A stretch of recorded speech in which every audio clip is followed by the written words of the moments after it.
मेरा सवाल समाजवादी पार्टी से है कि आपकी जो समाजवादी साइकिल है आज तक इसलिए पंचर नहीं हुई क्योंकि जितने भी पंचर लगाने वाले थे वो समाजवादी पार्टी में है। ओके, देखो बेटा मैं तुम्हें बताऊं बच्चे, लेकिन सब जानते हैं कि कई बार ऐसा होता है टीवी डिबेट में कि वहां पे बाकायदा बच्चों को समझा के सिखा करके भी बैठाया जाता है। हालांकि मैं नहीं मानता कि इस बच्ची को यहाँ पे सिखा करके बिठाला गया था, ये एक्सटेम्पोर था, बिल्कुल एक्सटेम्पोर था। लेकिन चूंकि जब दिन रात हिंदू मुस्लिम होगा, पंचर बनाने वाला, चाय बनाने वाला, पकौड़ी बनाने वाला, और यही सारी बातें रह गई। अब ना तो डॉक्टर की बात होती है, ना इंजीनियर की बात होती है, ना एमबीबीएस की बात होती है, ना तो प्रोफेसर लेक्चरर बनने की बात होती है, सब बात ही नहीं होती है। देखिए, जहां तक केबीसी का ताल्लुक है, मैं आपको बता दूं वो रिकॉर्डेड प्रोग्राम होता है, उसे जानबूझकर के फैलाया गया टीआरपी के लिए, उसे सोशल मीडिया पे जानबूझ करके लाया गया क्योंकि वो रिकॉर्डेड था। अगर इतना गलत था तो उसे चलाने की क्या जरूरत थी, उसे ऑन स्क्रीन लाने की क्या जरूरत थी। खुद अमिताभ बच्चन जी वो मना कर देते कि इसे खबरदार आप जो है वीडियो अपलोड मत कीजिएगा, इसको एडिट कर दीजिए। बहुत सारी चीजें एडिट होती, क्या एडिट नहीं होती? बहुत सारी डिबेट में बहुत सारी चीजें एडिट होकर के दी जाती हैं जहां कुछ गलत होता है। लेकिन टीआरपी के चक्कर में इतना आगे लोग जा रहे हैं कि उन्हें समझ में नहीं आता कि क्या दिया जाए क्या न दिया जाए। अब यहाँ बच्चे से ज्यादा तो गुनहगार हमारे अमिताभ बच्चन जी हैं। अब हो सकता है ये बात किसी को बुरी लग जाए, लेकिन और फिर मुसलमान क्या सिर्फ पंचर बना रहा है? डॉक्टर एपीजे अब्दुल कलाम कौन, क्या वो पंचर बनाने वाले थे? देश के राष्ट्रपति हुए, मिसाइल मैन, और इस तरह एक लंबी फेहरिस्त है। डॉक्टर जाकिर हुसैन हो, डॉक्टर अबुल कलाम आजाद हो, ब्रिगेडियर उस्मान हो, और भी एक लंबी फेहरिस्त है जो जिन्होंने बड़ी खिदमत अंजाम दी हैं मुल्क में, आज भी खिदमत अंजाम दे रहे हैं। अभी एक सूफिया मिलिट्री वुमेन, कर्नल सूफिया, क्या वो पंचर बनाने वाली नजर आई आपको? जिसने मुल्क की तर्जुमानी की, पाकिस्तान को मुंहतोड़ जवाब दिया। क्या वीर अब्दुल हमीद जो है वो पंचर बनाने वाले थे?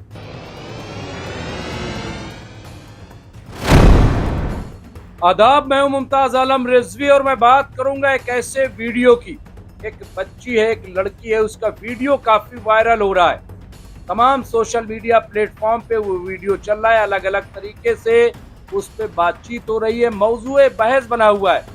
वीडियो क्या है?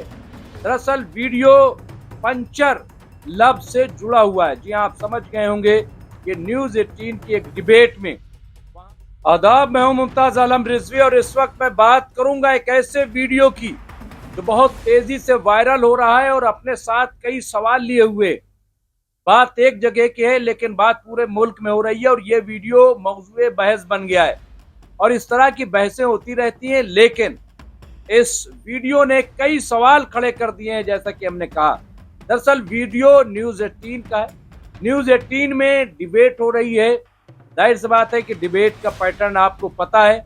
उस डिबेट में समाजवादी पार्टी के तर्जुमान फैजान हिदवई मौजूद थे। इसके अलावा वहां पे बीजेपी के तर्जुमान और दूसरे लोग मौजूद थे और इसे कंडक्ट कर रहे थे अमीश देवगन।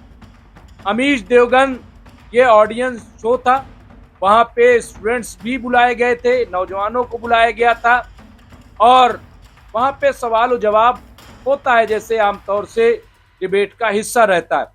वहां पे एक बच्ची है जिसने सवाल तो नहीं किया बल्कि तंज किया या कटाक्ष किया, क्या किया कुछ नहीं पता, लेकिन उसने जो कहा उसने कई सवाल खड़े कर दिए। सवाल इसलिए कि आप देखिए क्या कहा उसने। खड़े होकर के कहा उस बच्ची ने समाजवादी पार्टी के तर्जुमान को मुखातिब होकर के कि समाजवादी पार्टी आज तक इसलिए पंचर नहीं हुई क्योंकि पंचर बनाने वाले उसके साथ हैं। ये जुमला अब बहुत तेजी से वायरल हो रहा है। इस पे हालांकि समाजवादी पार्टी के तर्जुमान ने कहा कि बेटा आपको ऐसा नहीं कहना चाहिए, लेकिन अमीश देवगन और सब तालियां बजा रहे थे, सब खुश हो रहे थे। पंचर बनाने वाले का इशारा क्या है आप सब जानते हैं, क्योंकि इसे देश के जो हमारे बादशाह हैं उन्होंने एक खास कौम को यानी मुसलमानों को पंचर बनाने वाली कौम से खिताब किया था।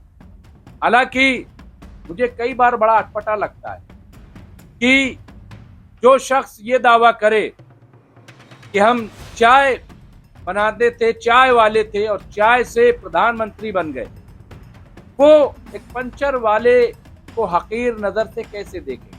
नहीं देखना चाहिए। और हम तो कह रहे हैं किसी को नहीं देखना चाहिए, चाहे वो पंचर बनाने वाला हो, चाय बनाने वाला हो, पकौड़ी तलने वाला हो, खेत में मजदूरी करने वाला हो, कोई भी हो, मोची हो, क्योंकि ये डेमोक्रेटिक देश है। यहाँ पे कभी भी कोई, हमारे यहाँ एक चिद्दू चमार अपने आप को कहता है, वो अब तक कई इलेक्शन लड़ चुका है, उसके वीडियोस वायरल होते रहते हैं, आप सब जानते हैं। और वो लोकसभा का चुनाव लड़ चुका, विधायकी का चुनाव लड़ चुका और बीडीसी मेंबर भी वो रह चुका है। पिछले 27-28 साल से लगातार वो चुनाव लड़ रहा है, क्योंकि ये लोकतंत्र है और वो बर्तन बेचता है साइकिल से, हमारे गांव का है। तो कहने का मतलब ये है कि ऐसे में पंचर बनाने वाले पे ये तंज था या ये तारीफ थी कि समाजवादी पार्टी के साथ मुसलमान है, समाजवादी पार्टी का सिंबल साइकिल है और इसलिए साइकिल आज तक पंचर नहीं हुई, क्योंकि साइकिल पंचर बनाने वाले मुसलमान हैं। अब वो बच्ची देखिए, मुझे लग रहा है कि इतना सूझबूझ उसमें नहीं थी जितना उसको बनाया जा रहा है, उसको दिखाया जा रहा है और इसको अलग अलग लोग ट्वीट कर रहे हैं। दरअसल उसने कई बार ऐसा लग रहा है उसको सुन करके कि जैसे उसने समाजवादी पार्टी की तारीफ में ये बात कही कि साहब आपके साथ मुसलमान है। अब वो पंचर बनाने वाला चूंकि एक जुमला निकल पड़ा है, इसलिए मुझे लग रहा है कि वो पंचर बनाने वाला लफ्ज असल में, लेकिन क्या उस बच्ची ने ये पंचर बनाने वाला लफ्ज दिया है? आखिर ये किसने दिया? अच्छा, वो इतनी समझदार होती तो उसको समझ में आ जाता कि समाजवादी पार्टी तो पंचर ही पड़ी हुई है, अभी कहाँ हुकूमत में, कहाँ सरकार में। 2017 का चुनाव हार गई समाजवादी पार्टी, 2022 का चुनाव हार गई समाजवादी पार्टी।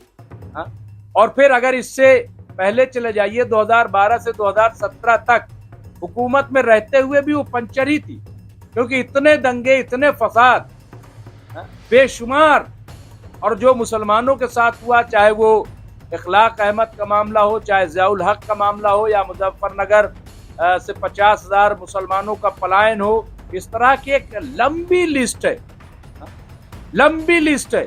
और फिर अगर पंचर बनाने वाले बात कहें तो वही पंचर बनाने वाले आप देखिए आजम खान, आप अगर उनका कहें, हालांकि उन्होंने जौहर यूनिवर्सिटी बना दी 350 एकड़ में, लेकिन वो जेल में भी अभी छूट करके आए हैं।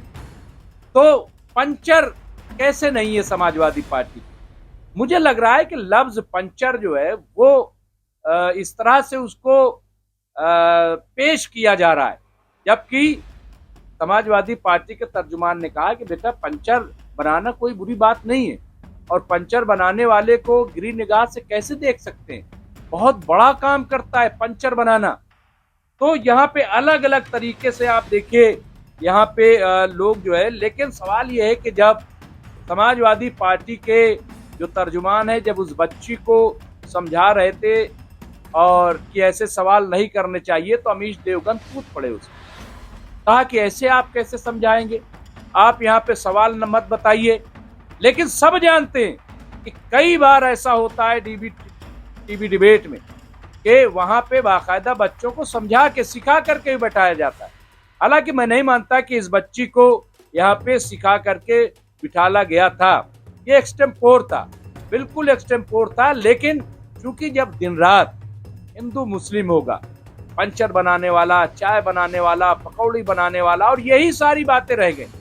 अब ना तो डॉक्टर की बात होती है, ना इंजीनियर की बात होती है, ना MBBS की बात होती है, न तो प्रोफेसर लेक्चरर बनने की बात होती है, सब बात ही नहीं होती है।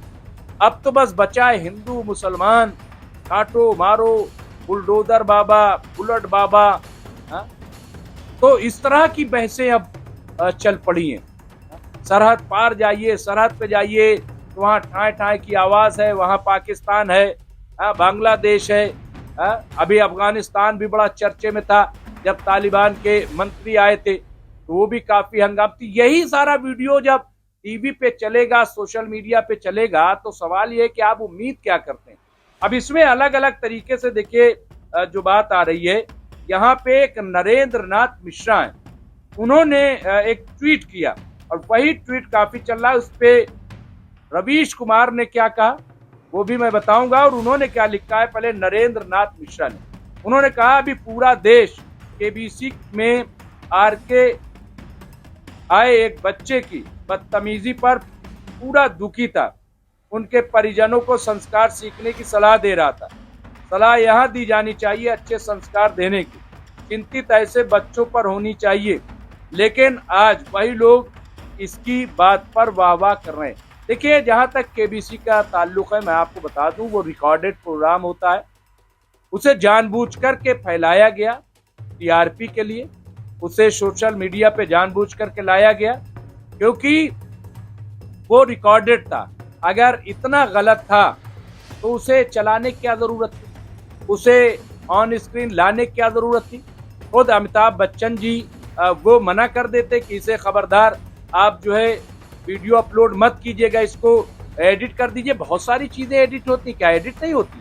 बहुत सारी डिबेट में बहुत सारी चीजें एडिट होकर के दी जाती हैं जहाँ कुछ गलत होता है। लेकिन टीआरपी के चक्कर में इतना आगे लोग जा रहे हैं कि उन्हें समझ में नहीं आता कि क्या दिया जाए क्या न दिया जाए। अब यहाँ बच्चे से ज्यादा तो गुनहगार हमारे अमिताभ बच्चन जी हैं। अब हो सकता है ये बात किसी को बुरी लग जाए, लेकिन सच्चाई तो यही है ना कि इसके जिम्मेदार तो अमिताभ बच्चन जी है। क्यों नहीं कहा कि ये रिकॉर्डेड प्रोग्राम है, ये हिस्से को हटा दिया जाए, इससे गलत असर पड़ेगा। बच्चे को कहा जा रहा है कि साहब वो गलत संस्कार, हो सकता है उसने गलती की हो तो उस वीडियो को अपलोड नहीं करना चाहिए था। इसी तरीके से यहाँ पे अगर एक बच्ची ने सवाल किया तो अमीश देवगन की क्या जिम्मेदारी थी कि उसे रोक देते वहां पर, लेकिन उसे चलाया गया, उसे परोसा गया लोगों के सामने, और बहुत खुश हो रहे होंगे इस तरह के शोज जो है।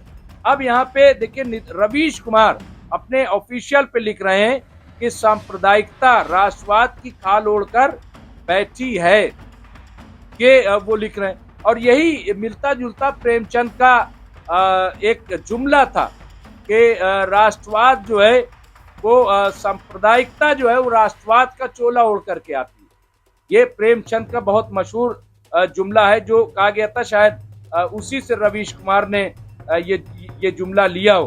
तो कहने का मकसद सिर्फ हमारा इतना है कि यहाँ पे अब जुबैर साहब ने भी इसे एक लिखा है वहाँ पे कि recently when A kid behaved rudely during KBC, वही बात यहाँ पे कही गई कि ट्रोल किया गया, लेकिन सवाल ये है कि इन्हें ट्रोल किया जाना चाहिए, यही बात जुबैर साहब कह रहे हैं। लेकिन मैं फिर कह रहा हूँ कि उस बच्चे की गलती कम और उस वीडियो को अपलोड करने वाले की गलती ज्यादा है, उसे रोक देना चाहिए। इसी तरीके से यहाँ पर भी ये बच्ची इनोसेंट है, मुझे मालूम है, मैं उसके जेस्चर को देख रहा हूँ, कोई उसके अंदर इतना वो नहीं था कि उसे सिखा करके या ऐसे बैठाला गया और तब उसने किया है। एक्सटेम्पोर क्वेश्चन था, चूंकि इसी तरीके का जब माहौल बनाया जाता है तो वैसे ही सवाल कर लिया जाता है, और समाजवादी पार्टी को वैसे भी इस तरह के सवाल किए जाते हैं। लेकिन यहाँ पे मुझे लग रहा है कि सबसे अहम सवाल ये कि हमें सबको सोचना पड़ेगा कि आखिर हम कैसा माहौल बना रहे हैं, कैसी चीज जो है दे रहे, और ये कि क्या हमारी नज़र में पंचर बनाने वाले हों या जूता सिलने वाले हों या होटलों में वेटर हों या चाय बनाने वाले हों, इनको हकीर निगाह से कैसे देखा जाता है? क्या इन्हें नहीं पता कि हमारे मुल्क में 80% 80 करोड़ आबादी ऐसी है, हो सकता है अब ज्यादा हो गई हो, जो 5 किलो अनाज पर आश्रित है, तो 5 किलो अनाज के सहारे पर 80 करोड़ मुल्क की आवाम, सोचिए जरा वो क्या होंगे। भाई चलिए, पंचर बनाने वाला मेहनत तो कर रहा है, अपना पेट तो पाल रहा है, लेकिन ये 80 करोड़ लोग, ये कौन है? इस तरह से क्यों किया जा रहा है? और फिर मुसलमान क्या सिर्फ पंचर बना रहा है? डॉक्टर एपीजे अब्दुल कलाम कौन? क्या वो पंचर बनाने वाले थे? देश के राष्ट्रपति हुए, मिसाइल मैन, और इस तरह एक लंबी फेहरिस्त है। डॉक्टर जाकिर हुसैन हो, डॉक्टर अबुल कलाम आजाद हो, ब्रिगेडियर उस्मान हो, और भी एक लंबी फेहरिस्त है जिन्होंने बड़ी खिदमत अंजाम दी हैं मुल्क में, आज भी खिदमत अंजाम दे रहे हैं। अभी एक सूफिया मिलिट्री वुमेन, कर्नल सूफिया, क्या वो पंचर बनाने वाली नजर आई आपको? जिसने मुल्क की तर्जुमानी की, पाकिस्तान को मुंह तोड़ जवाब दिया। क्या वीर अब्दुल हमीद जो है वो पंचर बनाने वाले थे? और बहुत सारी आप अपने आसपास तो देखिए। और फिर पंचर बनाने वाले क्या सिर्फ मुसलमान? बाकी लोग क्या पंचर नहीं बनाते? अगर हिंदू पंचर बनाता है, सिख पंचर बनाता है, कोई ईसाई पंचर बनाता है, तो क्या उसकी तौहीन की जाएगी, बेइज्जती की जाएगी? तो मेरे ख्याल से इस तरह की बहसें नहीं होनी चाहिए। और कहीं पे अगर कोई गलत बयानी बच्चा कर दे, तो मेरा ख्याल ये है कि उसे वहीं पे रोका जाना चाहिए, उसकी इस्लाह होनी चाहिए। डिबेट हो, अच्छी बात है, डिबेट से बहुत कुछ सीखने को मिलता है, लेकिन डिबेट डिरेल जब हो तो ये एंकर की जिम्मेदारी होती है कि वो उसे ठीक कर दे। मेरे ख्याल से यहाँ केबीसी में बच्चे का कसूर कम और केबीसी वालों का ज़्यादा कि जिन्होंने वीडियो अपलोड की। इसी तरीके से यहाँ पे इस बच्ची का कसूर कम, बल्कि अमीश देवगन का कसूर ज़्यादा कि जिन्होंने उसको कंटिन्यू किया। हमें इस बात का ख्याल रखना चाहिए कि इस देश में 25-30 करोड़ मुसलमान, 25-30 करोड़ मुसलमान, वो इस देश का बहुत मजबूत हिस्सा है। दूसरी बड़ी अक्सरियत है, उसे न तो नजरअंदाज किया जा सकता है और न उसे तन्हा छोड़ा जा सकता है। देश अगर विकास करेगा तो सबके साथ विकास करेगा, अलग किसी को छोड़ करके नहीं करेगा। बहरहाल, इस तरह की खबरों के लिए देखते रहे एमएमसी न्यूज़ इंडिया। और आपसे गुजारिश है कि आप हमारे टैग किए गए प्रोडक्ट को ज़रूर देखें, बड़े अच्छे प्रोडक्ट्स हैं। आप वहां पे जाएं, बुकिंग कराएं, देखें, वीडियो भी देखें, न्यूज़ भी देखें, और साथ साथ जो टैग प्रोग्राम है उन्हें भी देखें। बहुत बहुत शुक्रिया, देखते रहिए एमएमसी न्यूज़।